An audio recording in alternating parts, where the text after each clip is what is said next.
ഇന്ന് ചിങ്ങം 1 അപ്പോൾ നല്ലൊരു ദിവസം ആയിക്കൊണ്ട് ഇന്ന് നമ്മുടെ കൂടെ ഉള്ളത് ക്യാമറി മോട്ടോഴ്സിൻ്റെ CEO ആണ് ബിനു. അപ്പം ബിനു, നമുക്ക് ജനങ്ങളോട് എന്നാ പറയാനുള്ളത്? ഈ വണ്ടി ഓടിക്കുന്ന ജനങ്ങളോട് നമുക്ക് എന്നാ പറയാനുള്ളത്? കാരണം വണ്ടി ശ്രദ്ധിക്കേണ്ട കാര്യങ്ങൾ എന്താണ് ഒന്ന് ബിനുവിൻ്റെ അഭിപ്രായം? ഏറ്റവും ശ്രദ്ധിക്കേണ്ട കാര്യങ്ങൾ, ഓടിക്കുന്ന വാഹനം ഏതായാലും മാരുതി ആയിക്കോട്ടെ, ബെൻസ് ആയിക്കോട്ടെ, BM ആയിക്കോട്ടെ, നമ്മൾ പീരിയോഡിക്കൽ സർവീസ് കറക്റ്റ് ചെയ്യണം.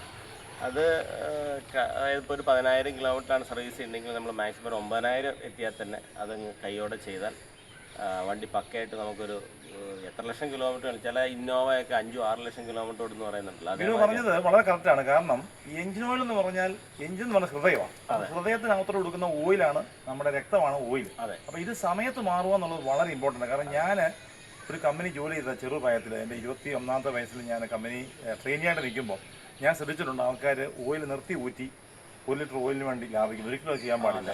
പിന്നെ പെട്ടെന്ന് ഞാനൊരു കാര്യം പറയുകയാണ്, എല്ലാവരും ശ്രദ്ധിക്കേണ്ട കാര്യം, ഗിയർ ബോക്സിനകത്തെ ഓയിൽ സമയത്ത് ആൾക്കാർ മാറാറില്ല. അതിനകത്തൊരു ഫിൽറ്ററുണ്ട്. അപ്പം ഓട്ടോമാറ്റിക് ഗിയർ ബോക്സുകാർ വളരെ ശ്രദ്ധിക്കുക, ഓയിൽ തക്ക സമയത്ത് തന്നെ മാറണോ. അതുപോലെ തന്നെ റേഡിയേറ്ററിൽ ഒരു പീരീഡ് ആകുമ്പോൾ ഇത് മൊത്തം മാറിക്കളയണം, കൂളന്റ് മൊത്തം മാറുക. അതിന് ടൈമുണ്ട്. ആ ടൈമിൽ ആൾക്കാർ ചിലപ്പോൾ മടിക്കും മാറാം, പക്ഷേ അത് കാര്യമില്ല. തക്ക സമയത്ത് സർവീസ് ചെയ്താൽ വണ്ടി ലോങ് ലൈഫ് കിട്ടും. പിന്നെ കഴിയുന്നതും നമ്മുടെ ഇപ്പോഴത്തെ കാലത്ത് നമുക്ക് പറയാനുള്ളത് എഞ്ചിൻ പ്രൊട്ടക്ഷൻ കവറും ഇതൊക്കെ എടുത്താൽ ഇൻഷുറൻസിൻ്റെ കവറേജ് എടുത്തു കഴിഞ്ഞാൽ നല്ലതാണ്. അപ്പം ഞാനും ദോഹയിൽ ഖത്തറിൽ ഒരു വർക്ക്ഷോപ്പ് നടത്തിയിട്ടുള്ള ആളാണ്. അപ്പം ബിനുവിൻ്റെ എക്സ്പീരിയൻസ് എന്ന് പറഞ്ഞാൽ ഭയങ്കര എക്സ്പീരിയൻസാണ്. ഇവിടെ ക്യാമറി മോട്ടോഴ്സിൽ ശരിക്കും പറഞ്ഞാൽ ഈ വണ്ടി ഇപ്പം 8ാമത്തെ വർഷം. ഈ വണ്ടി ഇപ്പോൾ ക്യാമറി മോട്ടോഴ്സിൽ പെയിൻ്റ് അടിച്ച വണ്ടിയാണ്. ഇത് എല്ലാം ഫുൾ വർക്ക് ഇവിടെ ചെയ്ത വണ്ടിയാണ്. അപ്പം എല്ലാവർക്കും ഒരു നല്ല ദിവസം. വീണ്ടും കാണാം.